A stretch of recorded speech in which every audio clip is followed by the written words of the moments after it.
Hey guys, it's Simeon. This is Wrestling Unlimited as we are here on the 28th of June, 2021 to talk about everything that went down tonight on Monday Night Raw. Let me make one quick change here, really. Bingo, bongo. All right, we're good. We're here to talk about Monday Night Raw. Just had to make one quick change in my settings, but with that, I thought tonight's Raw was an all right show. It wasn't bad.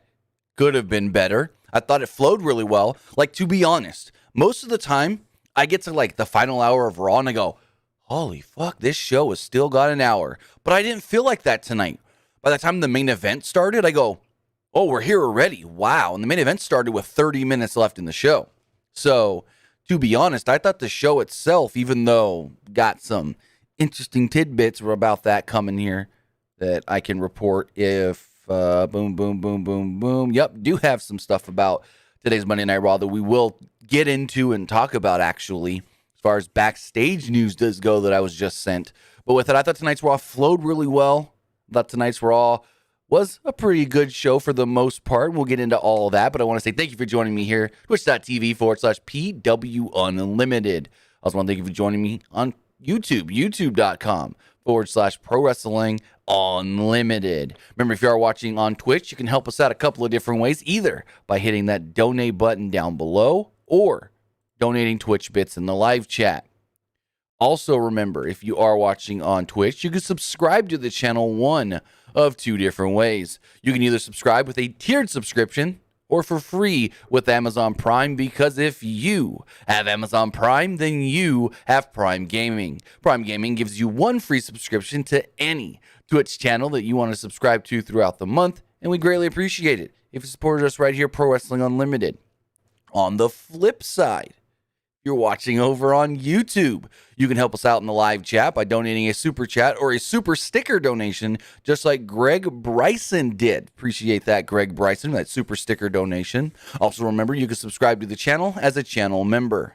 As a channel member, you get early access to news, early access to podcast episodes, early access to non-news videos, and so much more. With that, though, you can also directly support us by heading over to patreon.com/PW Unlimited. But with that, like I said, we're here to talk about Monday Night Raw, and the show kicked off with Adam Pearce and Sonya Deville standing in Gorilla. So standing in Gorilla, and they go, unfortunately, a change has been made to tonight's triple threat last chance qualifier as Randy Orton cannot compete. He's not here. They didn't give any explanation, didn't tell us why Orton wasn't there. We just learned that at the start of the show, no Orton. Change up. They said to fill his spot in the triple threat match tonight, we will be conducting an over-the-top rope battle royal where the winner advances into that last chance qualifier, and then up comes Riddle. Riddle goes, whoa, you can't do this to Randy like that. Randy sent me a letter. He wants me to compete for him. And they read this wonky little note that, of course, Riddle wrote himself. And they go, you wrote this, Riddle. He goes, okay, hear me out. I go into the Battle Royal. If I win the Battle Royal, I go into the Triple Threat representing Randy. He's like, it's not fair that Randy doesn't get this opportunity because he can't be here tonight. He may seem like Randy was in Hawaii or something. I don't know exactly what's up with Randy Orton. I asked, haven't heard back anything. But Orton couldn't compete or wasn't. I don't even know if he was there or not. But regardless, they said, okay, fine. You can represent Orton. If you win the Battle Royal, you can get into the main event and the Triple Threat. And if you win the Triple Threat, Randy can be in the Money in the Bank ladder match. So we start this Battle Royal. Your typical WWE Battle Royal with just random people. The participants were as followed. Angel Garza, Mustafa Ali, R-Truth, both Viking Raiders, Eric and Ivar, Jeff Hardy, Shelton Benjamin, Drew Gulak, Jinder Mahal, Cedric Alexander, Humberto Carrillo, Tozawa, Mansoor, Riddle, of course, and Damian Priest, we haven't seen in a little over a month. So nobody but Riddle got intros or anything. They were already, basically, before the show started, they were already in the ring. So the first to be eliminated was Drew Gulak. It was almost Angel Garza, but when he landed only on 1 foot, hopped around the ring to get back into the ring, and then was quickly, not long after that, eliminated. Mahal tossed Benjamin.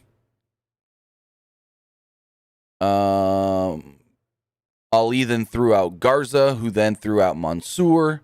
He actually saved Mansoor at one point. Then he told Mansoor, "I've got your back," or something like that. And then Mansoor turned his back on Ali, so Ali eliminates him. Going forward, Mahal backdrop Truth for an elimination. Mahal grabbed Tozawa and threw him out of the ring, so Gulak ran over and pinned Tozawa to become the 24/7 champion. Truth then pinned Gulak to become the 24/7 champion. Then Tozawa pinned Truth to win back the 24/7 championship. Right before a commercial break, Omos would come down, and he pulled the Viking Raiders out of the ring at the same time, eliminating both of them. After the break, the Battle Royal came down to the final four: Jeff Hardy, Cedric Alexander, Damian Priest, and Riddle. Hardy ran wild and went for the twist of fate on Alexander, but Alexander Alexander countered and threw out Hardy. Priest then took advantage of this, caught Alexander with the hit the lights. He then tossed Alexander, and the final two were Priest and Riddle. Priest almost eliminated Riddle at one point, but he held on and slipped back into the ring. He then recovered and ran wild on Priest. Riddle locked on a bro mission, but Priest dropped him on the apron. Riddle tried to pull out Priest, but he fought back. Priest then ended up on the apron with Riddle in the ring. They fought back and forth until Riddle rocked Priest with a knee and eliminated him from the Battle Royal. So, good match. I thought this was, once it got down, you eliminate the whatever guys, no offense. But once it got down to those final four, it was really good. And Priest and Riddle worked really well in the ring together. So I liked the finish and stuff. And I mean, the only thing I didn't really like about this was that it was very obvious that Riddle was going to be the one winning. They wouldn't have done that whole rigmarole at the start with Riddle saying, "Let me represent Randy," and go out there and win Randy his spot in the Money in the Bank ladder match. And I'm like, they're not going to do all this if Riddle's not going to win. So it was kind of obvious that Riddle was the one winning the Battle Royal. Also, I forgot to throw our polls up. What did you think of tonight's Raw? I liked it. It was all right. I didn't like it. This poll is live on Twitch. Throw the same one up on YouTube.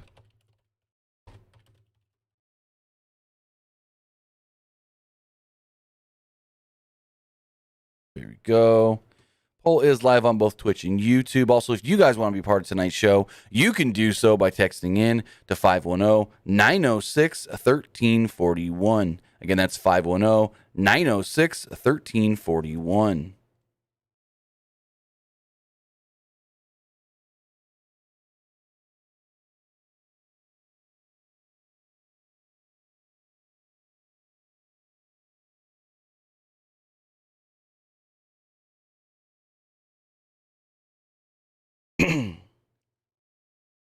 With that going forward, Riddle was celebrating with his music when he jumps out and goes, no, play Randy's music. Play Randy's music. So they play Randy Orton's music.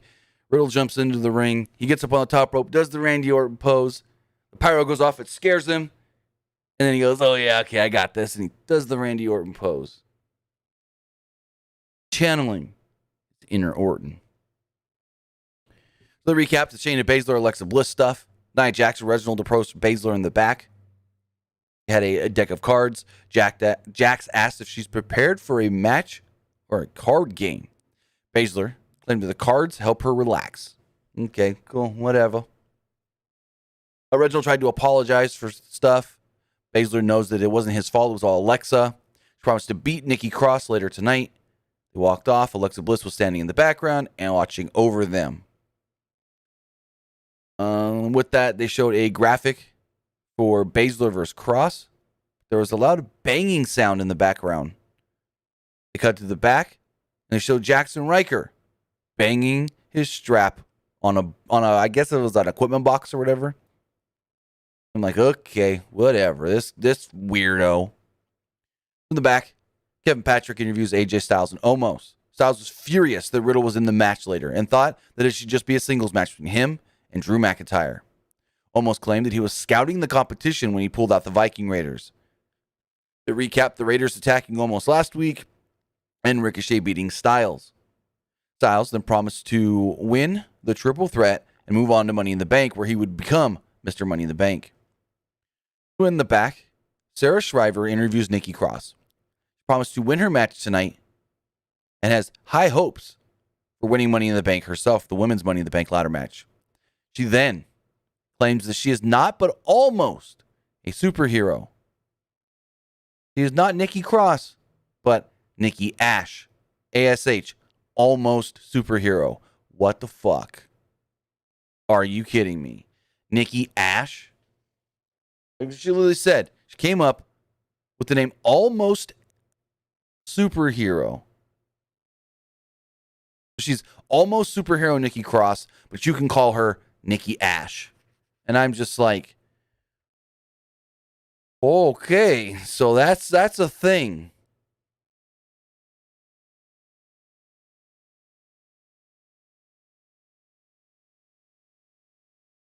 Going forward, we had Nikki Cross, or Nikki Ash, whatever you want to call her, against Shayna Baszler in an almost 10-minute match. And this match did not need to go this long at all. Boy, howdy. Cross and Baszler had a fine match. Bliss got involved. There was some magic. Cross had the early advantage with a side headlock. Baszler took over and slammed Cross down hard. Baszler slowed down the pace and backed her into the corner. Baszler missed a knee, and Cross sent her to the floor with a drop kick. Suddenly, Alexa's music would hit, and she would walk down to ringside. The heels watched Bliss from ringside, Reginald and Nia. Cross then hit a crossbody. Well, actually, no. Shayna as well, because Shayna was thrown out of the ring. So then Cross hits a crossbody, wipes out all three of them because they were distracted by Alexa.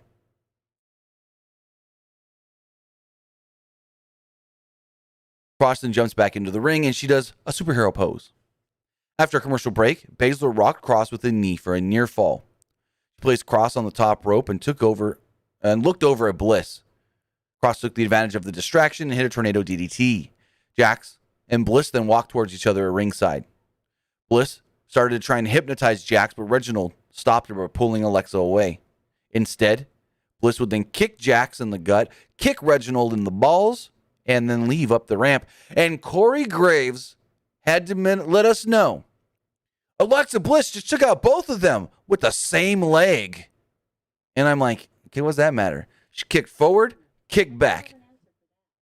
Kick in the gut, kick in the balls. This, I guess you could say, distracted Baszler. Nikki Cross rolled her up. However, Baszler kicked out. Baszler then, for some reason, kept looking at Alexa Bliss. Cross then put her in the, how do you say it? Magistral cradle? Malagistral cradle? Something like that. She cradled her up, pinned her. 1, 2, 3. Shayna Baszler loses again. It seems like Shayna loses all the freaking time. But with that going forward, they recapped Bobby Lashley versus Xavier Woods from last week.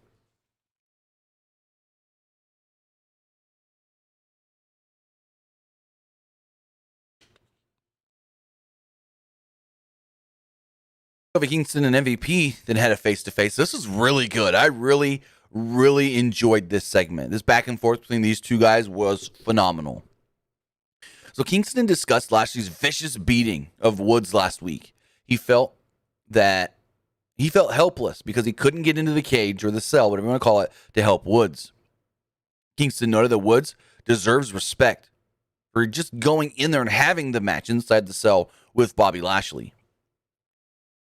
Kingston said that he can't imagine the pain that Woods is in, and he said that Woods can't get that pain out of his mind. He promised to make Lashley pay and beat him at Money in the Bank to win the WWE Championship. MVP would come out, the music would hit, and he'd walk out with Lashley's Ladies, because that's what they're called, Lashley's Ladies. MVP laughed at Kingston for thinking he can beat Lashley for the title. MVP admitted that they're looking past Kingston because they don't think he's a threat come Money in the Bank. MVP noted that Lashley is enjoying his vacation, but promised to destroy Kingston soon. Additionally, MVP promised that Lashley would make what Brock did to Kofi look like nothing.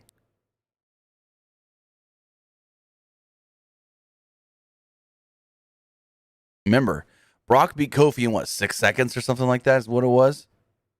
Something like that. It was less than 10 seconds. Going forward,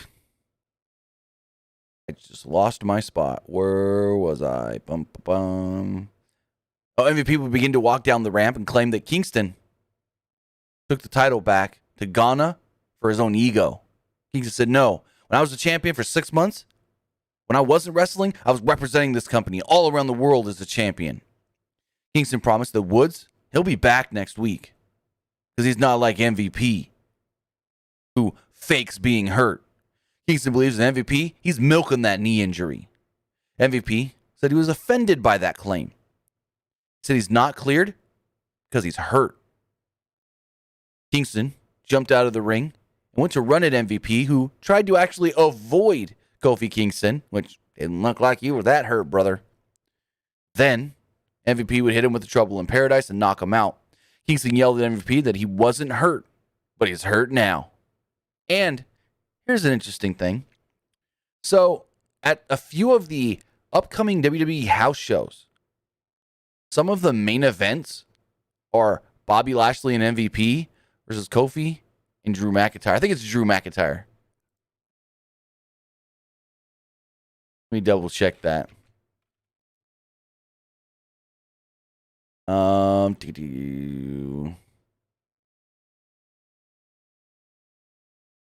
Yeah, they've got scheduled Drew and Kofi against Bobby and MVP. So it looks like whatever injury, because the injury that MVP had was a legit knee injury. He did hurt his knee, but it was said to not be that bad. They've been milking it and whatnot.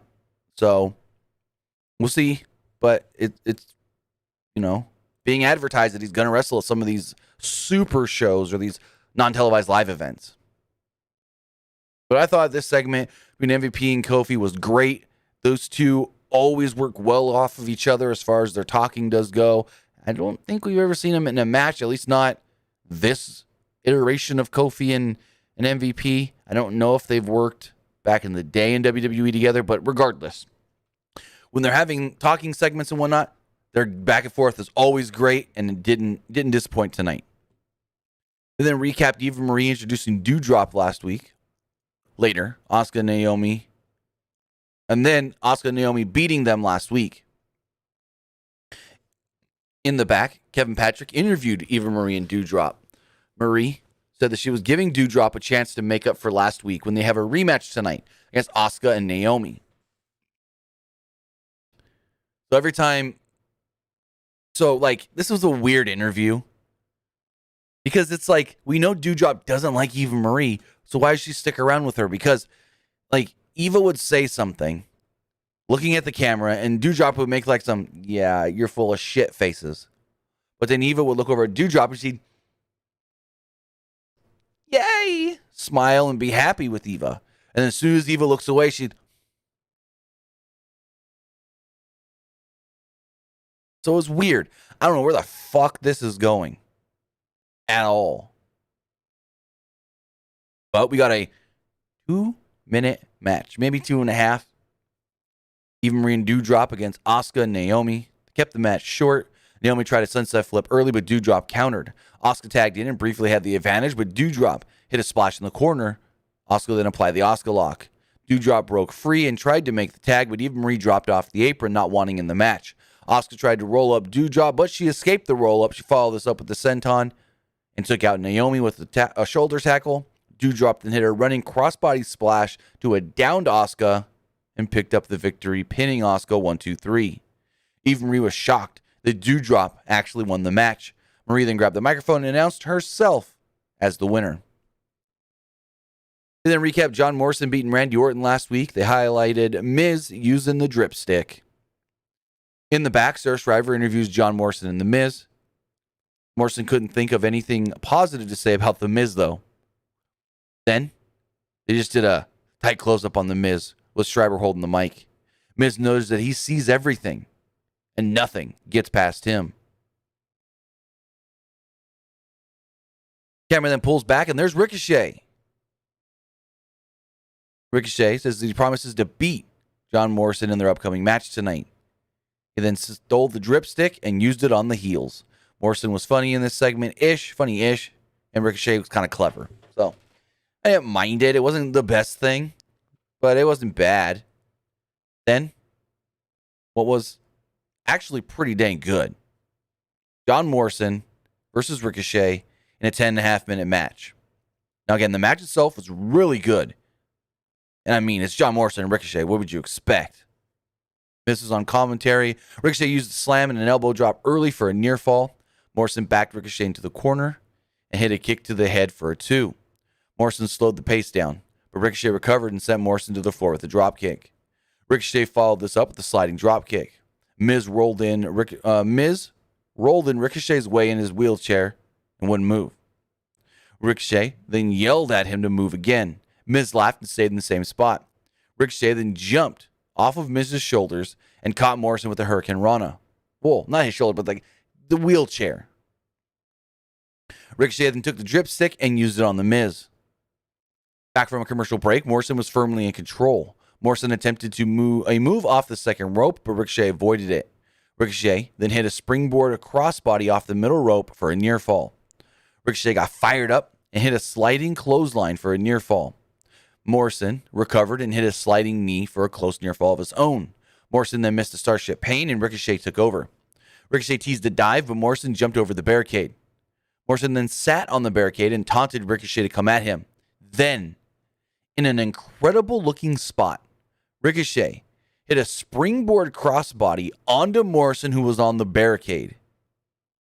I assume they landed on a crash pad here because that's straight up concrete on the other side there. But the spot itself looked good. By the time the camera showed Morrison on the other side of the ramp or the barricade, he was laying on the concrete. So it made it even look worse there. But the camera angle they had for the move initially, they shot this very well. It looked very, very good. And eventually both men got counted out. I mean, a great match with the weak finish. Cool spot. But I wish we didn't get a count out finish. I wish there was at least, and if we were to get a count out finish, it would have been like Ricochet picking up that victory, maybe barely getting back in the ring or something. But both guys get counted out. No actual winner. So what does that mean? Probably going to run it back next week. It's WWE. What would you expect? So they recap Charlotte Flair and Rhea Ripley's feud. In the back, Flair actually gave like a motivational speech to Natalya and Tamina. Flair noted that they all understand each other because of their legacies. All three of them were on the same page and promised to make Ripley, Mandy, and Dana pay. It almost seemed like Natty and Tamina were heels with the way they were talking here. So Rhea, Mandy, and Dana took on Charlotte, Natty, and Tamina. It was funny because on commentary, Corey Graves goes, these three women, they're all multi-generational superstars. And they have to work harder because of that, because people are always going to think that they're just handed what they've earned and what they've gotten. And out comes Rhea Ripley, and Byron just goes, well, Corey, you can't disagree that the Raw Women's Champion was never handed anything either and earned everything that she's gotten. And Corey's just like, well, yeah, dub, Saxton. I'm just like, okay, whatever. Byron's trying to use logic. The match itself was fine. About 5.5 minutes. All six started brawling really quickly. Flair and Ripley brawled in the ring as the others brawled at ringside. Ripley, Rose, and Brooke then cleared the ring. Match actually officially started during a commercial break. Tamina attempted a super kick on the floor, but Brooke caught the leg. Flair then jumped back from behind to take over. Flair, Natty, and Tamina isolated Brooke on their side of the ring. Brooke rolled up Flair for a near fall. Flair tipped up, but sent Brooke.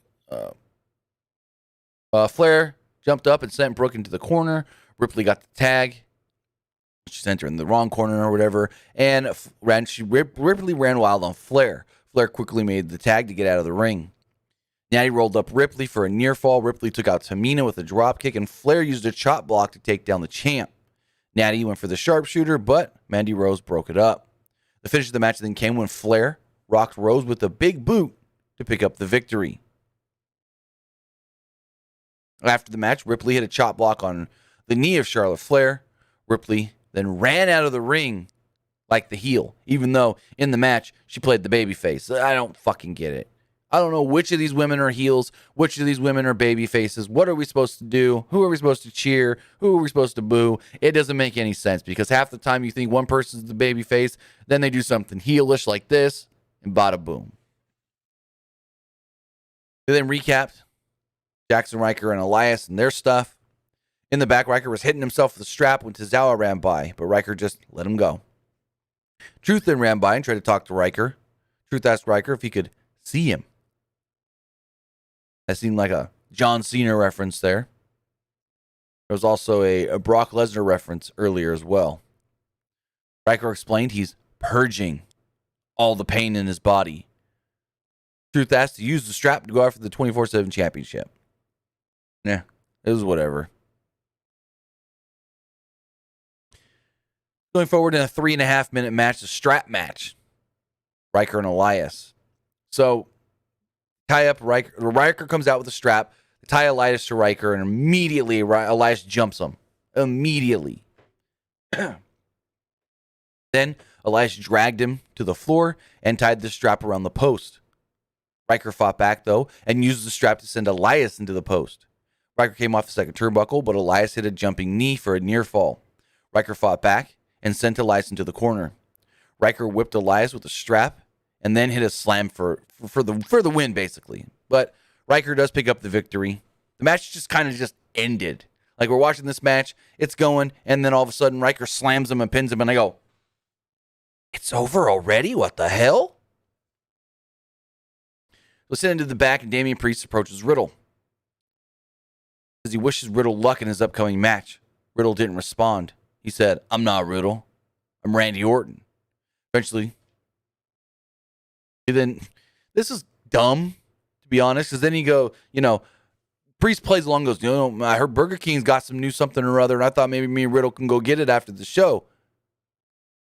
And Riddle's like, and Priest is like, what are you doing? And he's like, I thought you'd play along. Randy does the lock your mouth and key thing a lot better. But no, I've always been Riddle. It's always been me, bro. And he's like, yeah, I know, Riddle. Good luck tonight. Randy Orton should be lucky to have a friend like you who has his back the way you do. Kevin Patrick approaches Drew McIntyre and asked him if he could beat AJ Styles and Riddle tonight in the triple threat.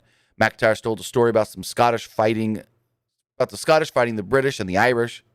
He then said, that's how he saved Christmas. I didn't get any of this. I didn't understand it. McIntyre noted that Patrick's questions were ridiculous. He promised to win the match. Then we get a almost 27-minute match. This is pretty good. Drew McIntyre, Riddle, AJ Styles. I thought this match was really fun. All three guys worked hard, and McIntyre had the early advantage. He rocked Styles with the clothesline. He followed this up with the suplex on Riddle for a near fall.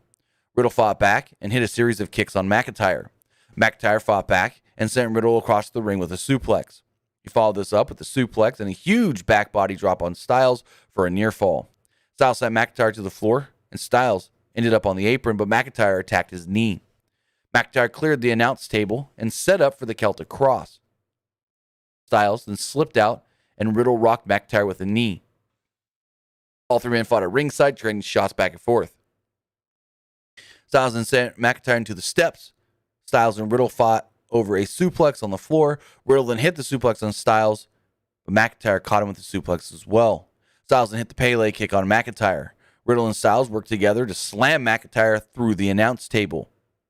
After a break, Styles worked over Riddle's leg and slowed the pace down. McIntyre was out of the match after going through the table, so Styles and Riddle basically worked a singles match here for a little bit. Styles jumped out of the ring and attacked McIntyre at one point. Back in the ring, Riddle fought back, but Styles regained control by attacking the leg. Styles followed this up with the brain buster on Riddle for a near fall. He jumped out of the ring to attack McIntyre again. Riddle then caught Styles entering the ring and hit him with a draping DDT. Riddle then set it for the RKO, but Styles caught him in a modified burning hammer for a 2. McIntyre pulled Styles out of the ring and sent him into the barricade. McIntyre ran wild and dropped Riddle face first on the mat. Riddle avoided a Claymore and sent McIntyre to the floor. Styles recovered and hit a sliding forearm on McIntyre. Riddle caught Styles with a knee. He then hit a dive on both men at ringside. Riddle then rocked McIntyre and Styles with a series of kicks. Riddle attempted a penalty kick to Styles, but Styles moved and Riddle crashed into the stairs, basically hurting his foot. Riddle yelled, "I think it's broke!" Referees called for officials and stuff to come down as they helped Riddle to the back. So after a commercial break, we assume, okay, it's a singles match from here on out. Styles and McIntyre went back and forth. McIntyre was firmly in control and hit a neckbreaker at one point. McIntyre seemed to injure his knee at some point. McIntyre caught Styles' leg and hit a spine buster for a near fall. Styles dropped McIntyre on the top turnbuckle to take over. McIntyre recovered and hit the Michinoku driver for a close near fall. Styles fought back and locked on the calf crusher.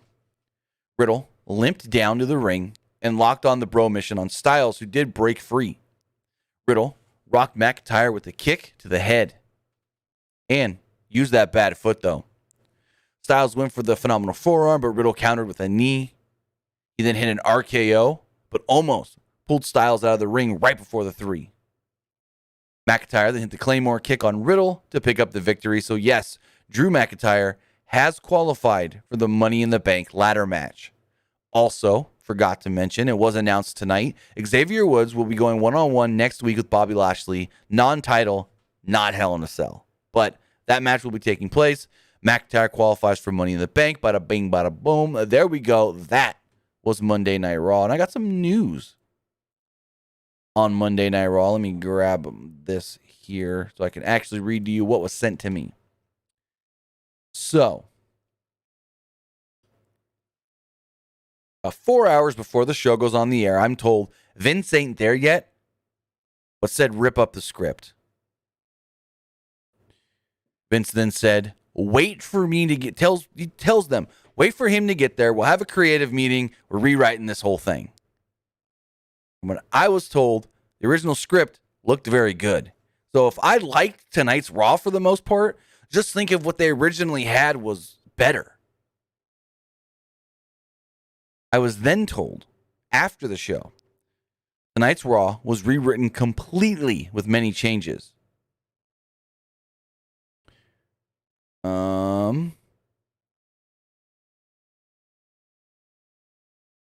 So, from what I've been told, and plans can change.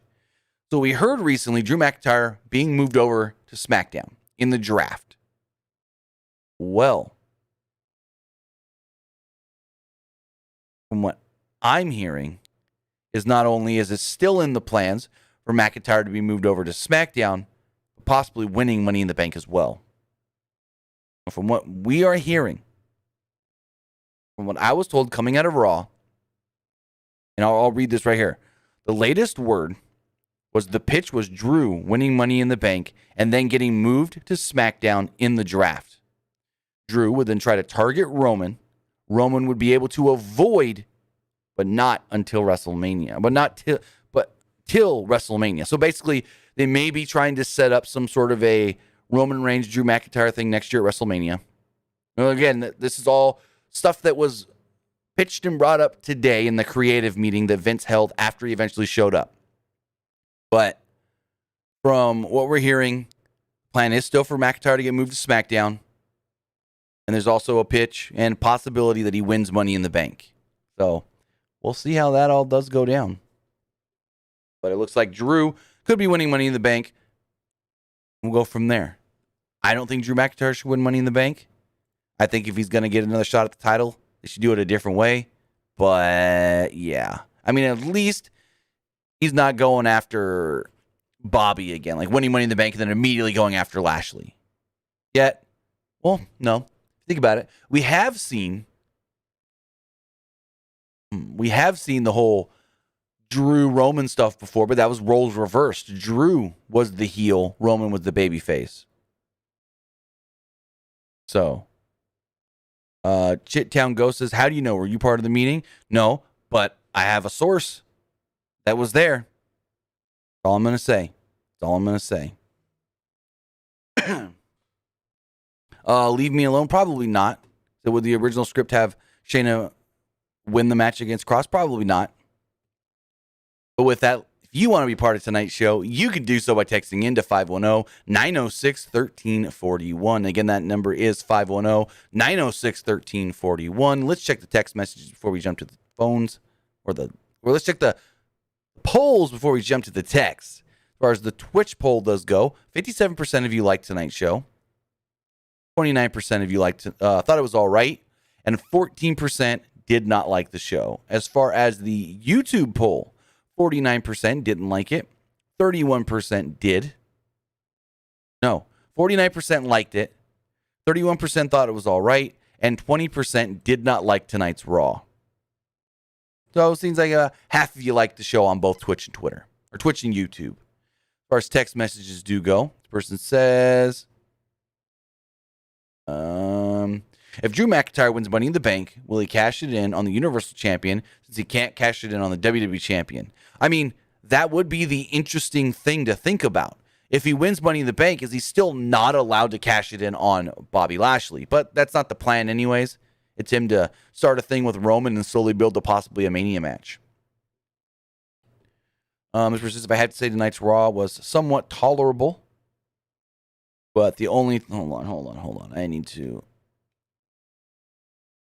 Give me 2 seconds. I need to fix something here. All right, this is better. Tonight's Raw was tolerable, but the only thing was wrong, a Battle Royal winner in the main event, not to mention having 3 men that lost their qualifying matches. Fair and square is lacking. No, they do this all the time. This whole last chance qualifier thing is not a bad idea. You pick... So what it is seemingly last week, they picked 6 guys that they thought were worthy of being in Money in the Bank. 3 guys won, 3 guys didn't. The 3 guys that didn't win were still thought of as worthy of being in Money in the Bank, and so they were given another opportunity. This is nothing new. We see this almost every year, or at least every other year, that they do these last chance qualifiers with the people that lost their qualifying matches. I mean, we see it. We've seen it in the past for Money in the Bank. We've seen it in the past for Royal Rumble. We've seen it in the past for King of the Ring. People qualify for the King of the Ring match, and then they go, there's 1 spot left for King of the Ring. So we're going to take guys that have already lost. We're going to put them in a multi-man match, and they're going to earn the last spot. It's just, when you really think about it, it's basically like wild card for playoffs in other sports. You weren't good enough to actually earn your way into the playoffs, but we'll give you one last opportunity. Yeah, you may have lost more than those other teams that earn their way into the playoffs, but we'll give you one more shot. Well, I have nothing against doing the last chance qualifier because they do it all the time, and it's not a bad idea. This person says, do you think Rhea Ripley can physically dominate... Wait, what? Do you think Rhea Ripley can be a physical and dominant champion? Oh, more. Okay, they didn't write up the word more, so that's why I was confused. I mean, I guess. They're asking if she could be a more physically dominant champion than Charlotte. What does that really mean, though, in a scripted show? What does being a more physically dominant champion really mean in a scripted show? You know what I mean? She's going to be scripted to be however they want her as a champion. It has no bearing on how Charlotte was a champion in the past. Again, it's a scripted show. Versus, I think Raw do good tonight. Who do you think should challenge for the SmackDown tag title? Well, this ain't SmackDown, so. I'd like to see Riddle versus Damian Priest. I would too. That match would be great. And this person says, what if Riddle wins Money in the Bank? Awesome. How fucking cool would it be to see Riddle walking around with that briefcase? Riddle with the briefcase would be great. I think that would be phenomenal. The things that they can do, the skits that they can play, the ways that he can try to cash it in. I think it would be great. But with that, guys, I want to say thank you for joining me here. Twitch.tv/PW Unlimited. Also, thank you for joining me on YouTube.com/Pro Wrestling Unlimited. Remember, we will be live again tomorrow night following NXT. So with that, guys, have a great rest of your night, and I'll see you tomorrow for NXT.